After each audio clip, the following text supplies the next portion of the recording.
Hey foodie, welcome to echo taste. இன்றைக்கி நம்ம எல்லாருக்கும் பிடிச்ச ப்ரௌனி தான் எப்படி செய்யணும் பார்க்க போகிறோம். இதுக்கு தேவையான இன்க்ரீடியன்ட் பார்த்துடலாம் வாங்க. Dark chocolate 185 gram, butter 78 gram, sugar 85 gram. இன்றைக்கி நான் 2 சுகர் ஆட் பண்ணியிருக்கேன். ப்ரௌன் சுகர், ஒயிட் சுகர் 40-45 ரேஷியோவில் ஆட் பண்ணிக்கலாம்.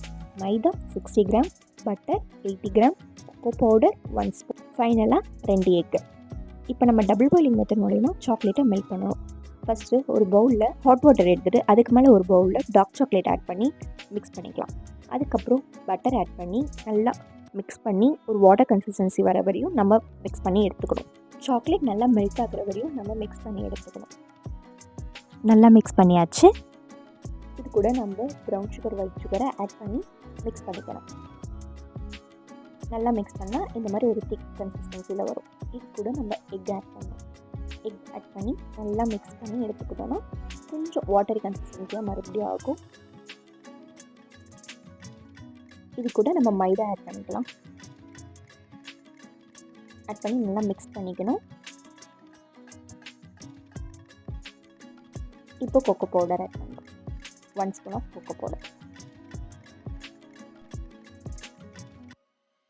இப்போது கேக் மோல்டில் ஃபுல்லாக பட்டர் பேப்பர் பேஸ்ட் பண்ணிவிட்டு நம்ம பண்ணி வச்சுருந்த பேட்டரை நல்லா மிக்ஸ் பண்ணிவிட்டு கேக் மோல்டில் ஆட் பண்ணிக்கலாம். ஏர் பபிள் இல்லாமல் நம்ம மிக்ஸ் பண்ணி எடுத்துக்கலாம். ப்ரௌனியோட டாப் லேயரில் இன்றைக்கி மில்க் சாக்லேட் ஆட் பண்ணுறேன். ட்ரை ஃப்ரூட்ஸ் வேணும்னா கூட நீங்கள் ஆட் பண்ணிக்கலாம். நான் இன்றைக்கி அவனில் வைக்க போகிறதில்ல. எல்லா வீட்லையும் ஈஸியாக இருக்க இட்லி குக்கர், அதில் தான் நம்ம பேக் பண்ண போகிறோம். இது ஒரு 45 மினிட்ஸ் ஆகும். குக்கரை ஓப்பன் பண்ணிவிட்டு நைஃபு இல்லைன்னா ஒரு ஸ்டிக்கை வச்சு பார்த்தா தெரியும் கேக் வெந்துருச்சா இல்லையான்ட்டு. அப்படி வேகலைன்னா மறுபடியும் ஒரு 10 மினிட்ஸ் நம்ம மூடி போட்டு வேக வச்சு எடுத்துக்கலாம். இப்போ நம்ம ஒரு பாத்திரத்தில் ட்ரான்ஸ்ஃபர் பண்ணிக்கலாம். இப்போ ப்ரௌனி கம்ப்ளீட்டாக கூல்டன் ஆகணும். இது ஒரு 30 மினிட்ஸ் ஆகும். 30 மினிட்ஸ் கழித்து நான் இன்றைக்கி ஹர்ஷீஸோட டார்க் சிரப்பை மேலே டெக்கரேஷனுக்காக நான் ஆட் பண்ணிக்கிறேன். அது கூட மில்க் சாக்லேட்டை நான் துருவி சேர்த்துக்கிறேன். இதுதான் நம்ம ஃபைனல் அவுட்புட். உங்களுக்கும் சாஃப்டான ஃபஜ்ஜியான ப்ரௌனி வேணும். நான் மென்ஷன் பண்ணியிருக்க மெஷர்மெண்ட்டை கரெக்டாக ஃபாலோ பண்ணிங்கன்னா உங்களுக்கும் சாஃப்டான ஃபஜ்ஜியான ப்ரௌனி வீட்டிலே செஞ்சிடலாம்.